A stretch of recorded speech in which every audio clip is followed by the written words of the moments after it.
Conclave. When Cardinal Lawrence is tasked with leading one of the world's most secretive events of selecting a new pope, he finds himself at the center of a conspiracy that affects the conclave members and the very foundations of the Catholic Church.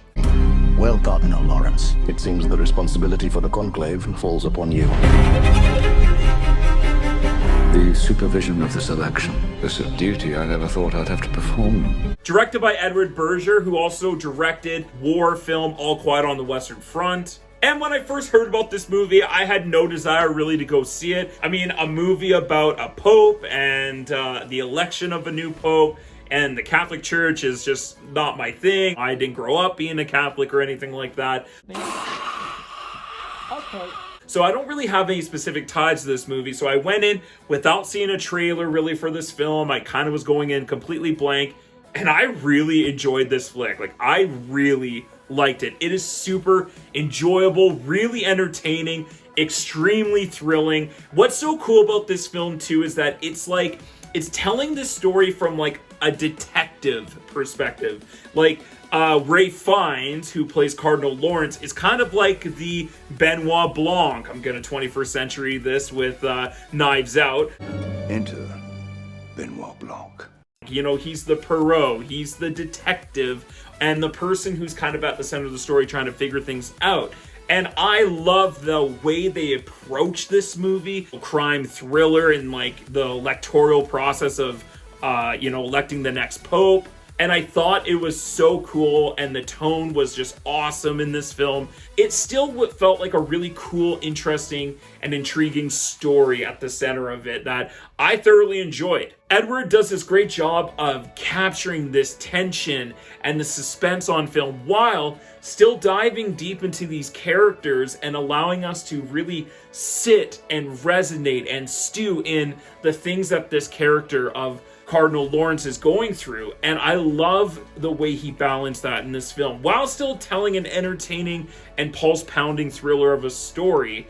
This movie is really quite introspective and reflective. It is definitely about religion and loss of faith and a bunch of other things in this movie that it explores these ideas in a really thought-provoking way, but it doesn't like dumb things down. It doesn't make the audience feel like they're stupid or kind of talk down to the audience. It's actually very intelligent and subtle, and I like that they took that approach, especially with this kind of story. The performances in this movie were just out of this park. I thought Ralph Fiennes is phenomenal in this film. I think this is one of the best performances of this year. This man has been nominated for 2 Oscars in his life, one for Schindler's List, the other for The English Patient, and he's never been nominated since, and he's never won.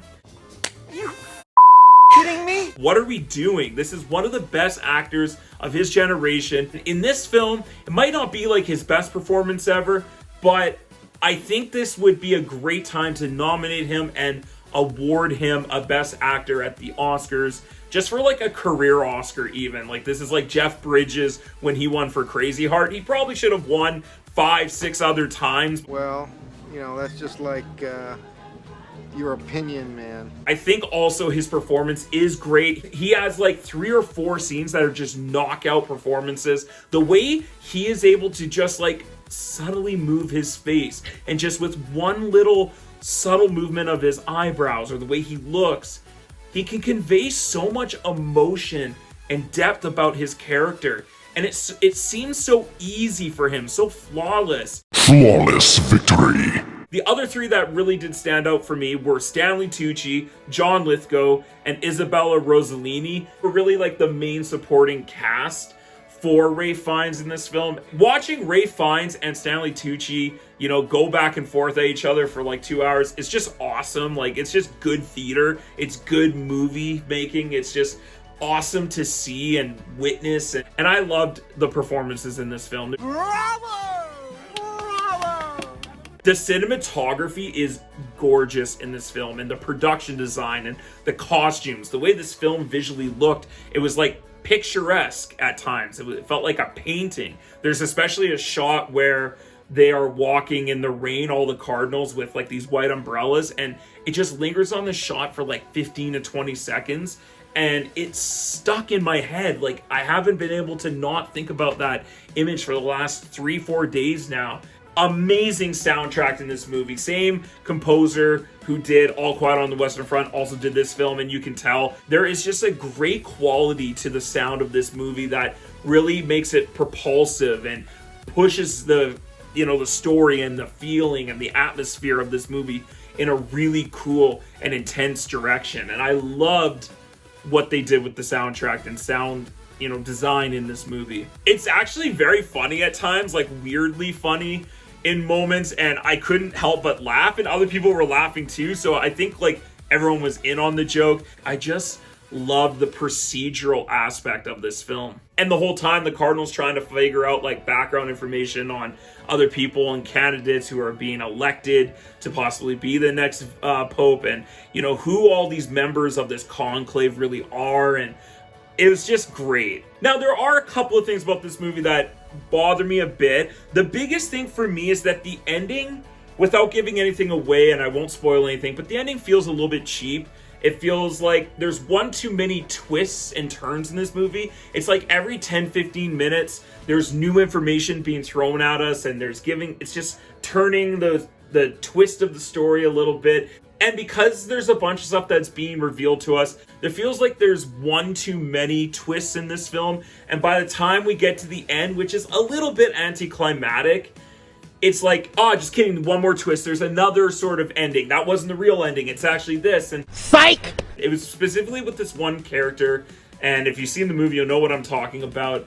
And I like that character, and I like what that character stood for. And logistics around the story of that character and what they've been through was just a little bit weak and cheap. Sometimes the pacing of this film is a bit slow. There's definitely about 10 minutes of this movie it's a bit long and it's a bit drawn out, and sometimes the shots could have just been shortened a little bit. There should have been a little bit of trimming of some of the scenes, making a little bit tighter of a film. You are tight like a tiger. Even though this movie is trying to present itself as very important and big and, like a large scale scope movie, but also feels small, intimate, it doesn't actually, by the end of the film, really reveal much new information, or doesn't really feel like it has much more of an impact outside of the Catholic Church and stuff like that. I like what the message of this film is saying and stuff, but it's not very powerful. It's not ultimately, saying anything new or different or exciting. But overall, I really enjoyed this flick. It's a cool story at the center of it. It's this detective crime thriller, and I love the performances, the directing, the writing was really great. This movie is excellent. I really do recommend it. Definitely go check it out on the big screen too. I think it's worth it. Okay, it's worth it. Before I get my final thoughts and grade on this film, if you like this video, make sure you click that like button and subscribe to my channel for more content. Also, comment down below, what did you think of this movie, Conclave? What is your favorite Ralph Fiennes movie? Let me know what you thought about this film, and any questions or comments down below. Thank you so much for doing that. If you're looking for, a crowd-pleasing, entertaining drama thriller film of this year, Conclave might just be the perfect taste for it. So I'm going to go ahead and give Conclave an A-. Come back and check out some other movie reviews such as Venom: The Last Dance and Smile 2. Thanks for stopping by, everyone. Have a great day, and we'll see you on the next film.